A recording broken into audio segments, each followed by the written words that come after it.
Assalamualaikum warahmatullahi wabarakatuh.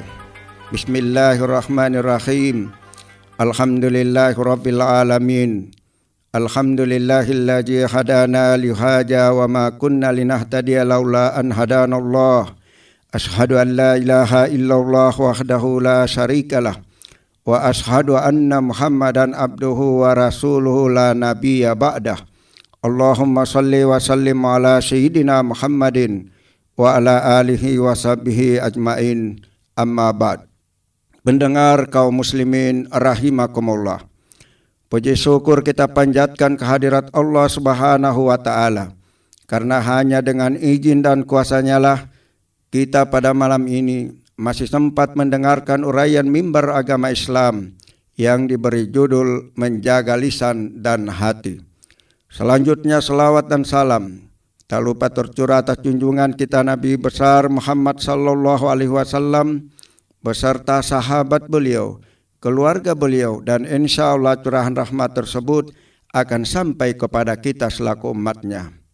Pendengar, bunga dan harum adalah dua hal yang berhubungan, karena keharuman yang mempesona berasal dari bunga. Dan bunga yang terpelihara dengan baik akan menghasilkan wangi yang terbaik pula. Maka tumbuhkanlah bunga yang tepat, yang dapat menyenangkan bagi siapapun yang berada di dekatnya. Itulah yang mengibaratkan hati dengan lisan. Apa yang keluar dari insan, lisan sumbernya adalah isi hati yang dibiasakan. Dibiasakan bisa berarti sering, atau bahkan setiap saat di mana kita melakukan perbuatan sehingga menjadi terbiasa, baik hal itu keburukan atau kebaikan.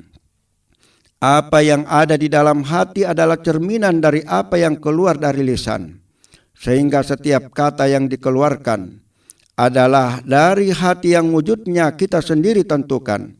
Maka jagalah hati, niscaya terjagalah lisan. Apa yang kita ucapkan akan mempengaruhi apa yang ada di sekitarmu. Lisan bisa mempengaruhi persepsi orang terhadap dirimu. Dia juga bisa mempengaruhi sekitarmu untuk mengikuti anganmu. Lisanmu ibarat harumnya sebuah bunga. Karena harum sumbernya dari bunga, maka sebarkanlah keharuman itu ke semua yang ada di dekatnya. Tidak hanya diri sendiri yang menikmatinya, kita sadari atau tidak, orang lain juga pasti akan merasakannya. Namun tidak semua bunga harumnya sama. Maka jagalah supaya bau yang tersebar tidak membuat orang untuk bersama malah menjaga enggan. Penting untuk menjaga lisan, sebab lisan diibaratkan pisau yang apabila salah menggunakannya akan melukai banyak orang. Di zaman modern, ketajaman lisan kadang juga terwujud dalam aktivitas di media sosial melalui status-status yang ditulis. Sudah semestinya sebagai umat Islam membuat status di media sosial yang tak menyinggung orang lain. Ma'asyiral muslimin, pendengar rahimakumullah, jika lisan mencerminkan apa yang ada di hati, maka hati mencerminkan diri. Karena hati adalah hulu dari semua keputusan dan perbuatan. Kebaikan atau keburukan, kita sendiri yang menentukan. Bisa jadi kebaikan atau keburukan yang kita lakukan menjadi pengantar untuk kebaikan atau keburukan yang lain. Bisa pula kebaikan atau keburukan yang kita lakukan menjadi penyebab orang lain untuk melakukan kebaikan atau keburukan yang sama. Maka berhati-hatilah dalam urusan hati. Boleh jadi pada masa lalu dengan sebab lisan, seseorang berputus asa dari rahmat Allah. Boleh jadi dengan sebab lisan, seseorang rumah tangga saudaranya hancur bercerai-berai.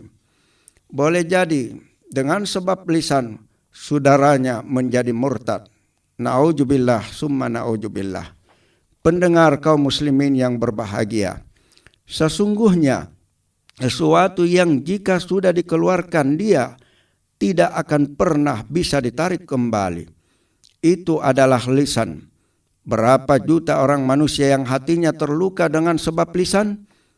Sesuatu yang luka walau diobat, dia akan meninggalkan berkas. Inilah lisan. Lisan yang keji lahir dari hati yang kotor. Perbuatan yang keji lahir dari yang kotor. Sungguh, hati adalah pusat perbuatan dan perkataan. Tiadalah mungkin hati yang bersih akan melahirkan sesuatu yang kotor. Rasulullah sallallahu alaihi wasallam bersabda, "Salamatul insan fi hifdzil lisan." Keselamatan manusia tergantung pada kemampuannya menjaga lisan.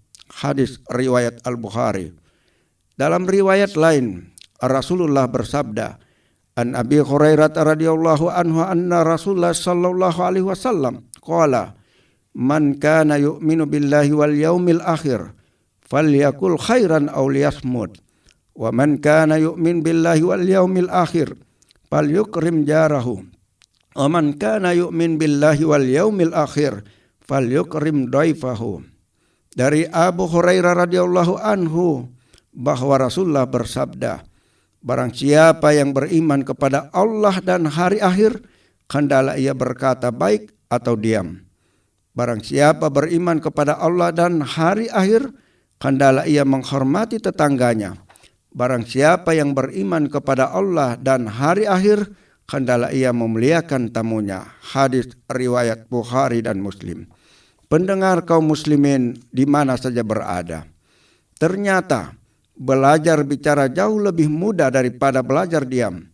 Bayangkan seorang bayi mampu belajar bicara 1 atau 2 tahun. Tapi kita yang sudah hampir maghrib usianya belum juga sanggup untuk belajar diam. Mari kita coba belajar diam seperti Nabi Yusuf alaihissalam.